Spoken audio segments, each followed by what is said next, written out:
Very good evening Narasimharao గారు. Yeah Shravan గారు, ఏంటి మీరు సోషల్ మీడియాలో మీదొక వీడియో చూశాను, 20 నిమిషాలకు పైగా మాట్లాడారు అమరావతికి సంబంధించి. ఆ వీడియోలో ఏముందనే విషయాలు మాట్లాడడానికంటే ముందు మీరు మాట్లాడిన వీడియోలో తెలుగుదేశం పార్టీకి వ్యతిరేకంగా ఉంది అనే ఒక ఇంప్రెషన్ కలుగుతోంది. దానికి కారణం ఏంటి? నరసింహరావు గారు, నేను కూడా లాస్ట్ 2 days నుంచి I'm getting lot of calls across the state. అయితే వాటన్నిటికీ నేను వ్యక్తిగతంగా వివరణ ఇవ్వను, కానీ నేను మీ ద్వారా ఒక వివరణ ఇచ్చే ప్రయత్నం చేస్తా. ఎందుకంటే నేను మాట్లాడినటువంటి వీడియోలో ఏ సందర్భంలో అయినా ఒక వ్యక్తికి ఫేవర్ గాను లేకపోతే ఇంకో వ్యక్తిని క్రిటిసైజ్ చేస్తూ మాట్లాడినట్టు లేదు అనేది ఫస్ట్ నేను మీ ద్వారా రాష్ట్ర ప్రజలకి క్లారిఫై చేయాలి. 2, చంద్రబాబు నాయుడు గారికి వ్యతిరేకంగా నేను ఈ మాట మాట్లాడాను, లేకపోతే చంద్రబాబు నాయుడు కొడుకు వాళ్ళ అబ్బాయి నారా లోకేష్ కి వ్యతిరేకంగా ఈ మాట మాట్లాడాను, వాళ్ళని టార్గెట్ బేస్డ్ తోటి మాట్లాడాను అనేటువంటి అంశాలు కూడా అవి అబద్ధం.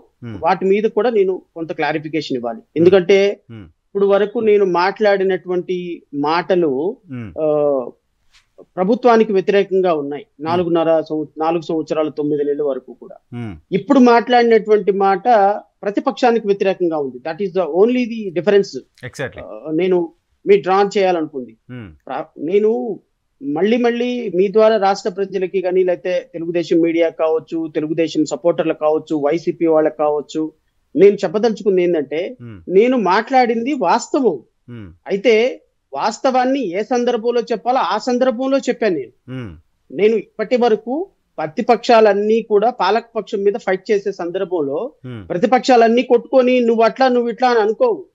ప్రతిపక్షాలన్నీ కూడా పాలక పక్షం మీద, ఎందుకు? బికాస్ పోలీస్ వ్యవస్థ, రాజ్యాంగ వ్యవస్థ అంతా హక్కులు కోల్పోయే ప్రజల కోసం పాలకపక్షంగా ఉన్న వైఎస్ఆర్సీపీ మీద నేను, జనసేన, భారతీయ జనతా పార్టీ, లేకపోతే తెలుగుదేశం పార్టీ వీళ్ళందరం కూడా కలిసి ఫైట్ చేయాలి. మేము ఇక్కడ కొట్టుకోవటానికి ప్రజాస్వామ్యం కాదు. What is the real democracy?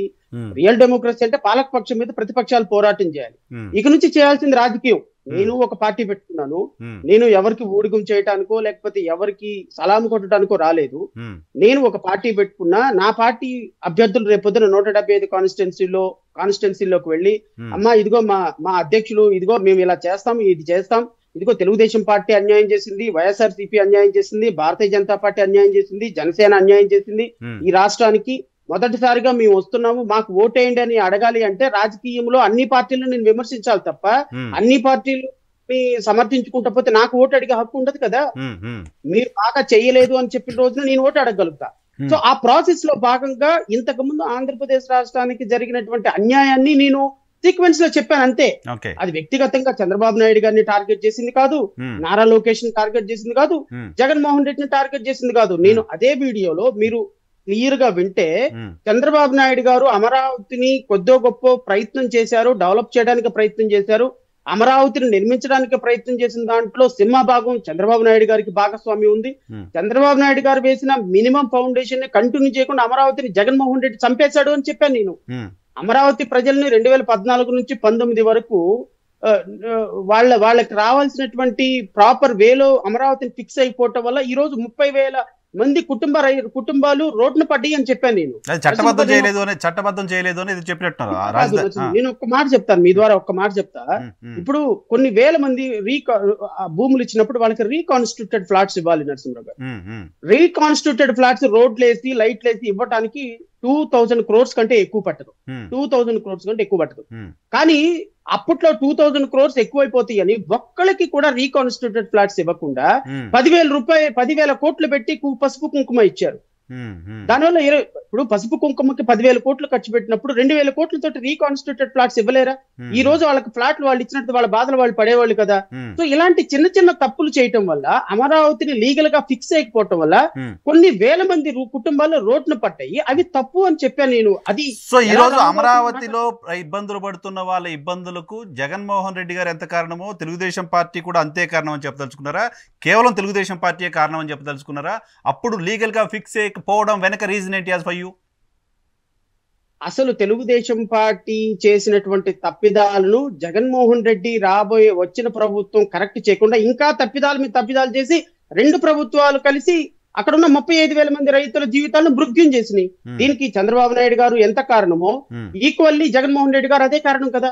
ఇద్దరు కారణమని చెప్పాలనుకున్నది నా ఉద్దేశం, అంతేగాని చంద్రబాబు నాయుడు గారు ఒక్కడే తప్పు, జగన్మోహన్ రెడ్డి ఒక్కడే తప్పు అని చెప్పడం నా ఉద్దేశం కాదు.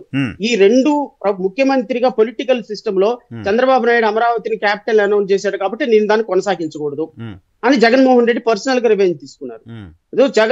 చంద్రబాబు నాయుడు గారు ఆర్థిక వనరుల మీద దెబ్బ కొట్టాలి అని అమరావతి రైతుల మీద కక్ష కట్టి అమరావతిని చంపేశారు. ఈ రెండు రాజకీయ ప్రయోజనాలతో మృగ్యమైపోయి నలిగిపోయి బతుకు చిత్రం అయిపోయింది రైతులు మధ్యలో. పాపం వాళ్ళు ఏం చేశారండి, వాళ్ళు ప్రభుత్వానికి భూములు ఇచ్చారు. ప్రభుత్వానికి భూములు ఇవ్వటం వల్ల జరిగిన అనార్థం ఏంటి? అటుపక్క చంద్రబాబు నాయుడు తప్పు మోసం చేసే, ఇటుపక్క జగన్ మోసం చేశారు. మళ్ళీ 2024లో మళ్ళీ చంద్రబాబు నాయుడు గారికి ఇచ్చి ఆయన ఒక్కడే అమరావతిని బాగు చేస్తాడనేది తప్పు. అమరావతిని బాగు చేసి నాశనం చేసిన దాంట్లో ఆయన కూడా ఒక ముద్దాయని చెప్పదలుచుకున్నాను నేను. ఎందుకంటే వాళ్ళది ఒక రాజకీయ పార్టీ కాబట్టి రేపొద్దున నేను కరెక్ట్ చేస్తాను అమరావతిని, నేను వస్తే అమరావతి రైతులకు న్యాయం చేస్తాను, నా పార్టీ వస్తే న్యాయం చేస్తానని అనుకోవటం తప్ప